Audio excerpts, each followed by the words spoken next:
नमस्कार अनि स्वागत छ सबैजनालाई प्रमिस किचनको 6औं श्रृङ्खलामा। आज मैले लिएर आएकी छु चिज बल्सको रेसिपी। आशा छ हजुरहरूलाई मनपर्छ।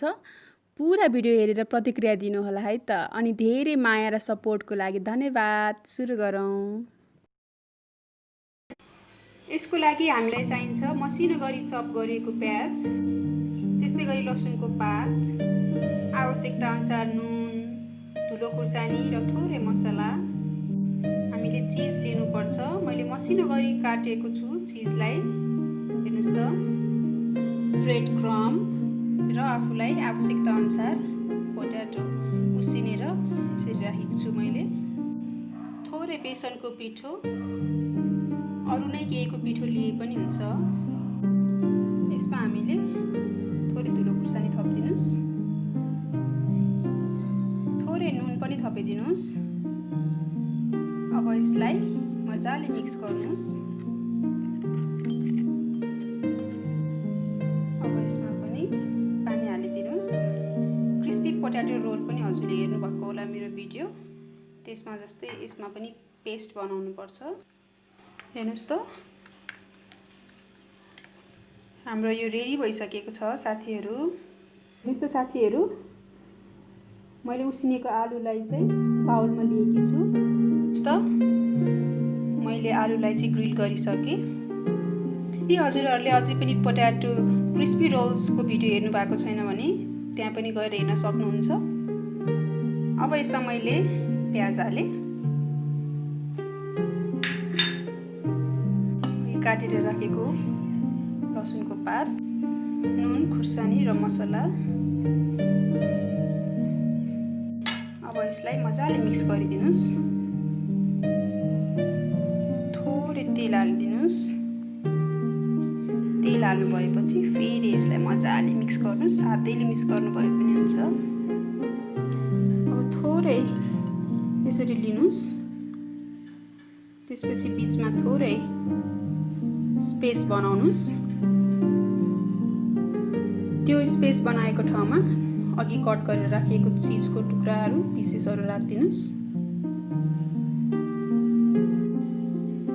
अब यो चिजलाई मजाले आलुले यसरी छोप्नुस्। राम्रोसित यसलाई कभर गरेन भने पछि फेरि चिज बाहिर निस्किने सम्भावना हुन्छ। सो यसलाई मजाले कभर गर्नुस्। फेरि सेम प्रोसेस।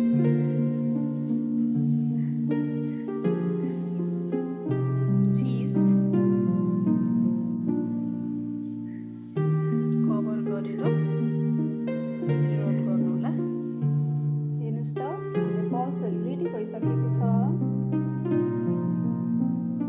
अब अघि बनाएर राखेको बल्सहरूलाई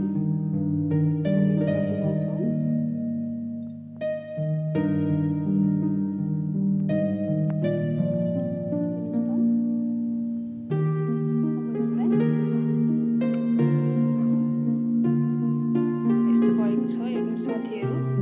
अब यसलाई हामीले ब्रेड क्रम्बमा गर्छौँ। यसलाई मजाले ब्रेड क्रम्बले कभर, फेरि यसमा चपाल्नुस्।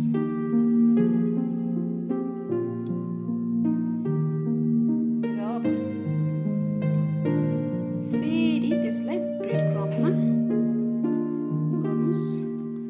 झन् धेरै क्रिस्पी हुन्छ।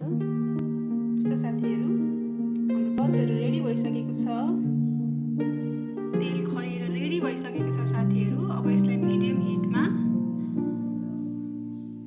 बनाएर राखेको बल्सहरूलाई हालिदिनुहोस्।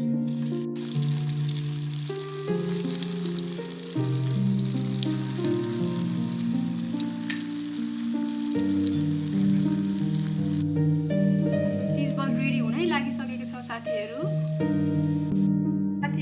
हाम्रो चिज बल्स रेडी भइसकेको छ। यो रेसिपी चाहिँ मेरो अल टाइम फेभरेट हो। सो ट्राई गर्नु होला है त।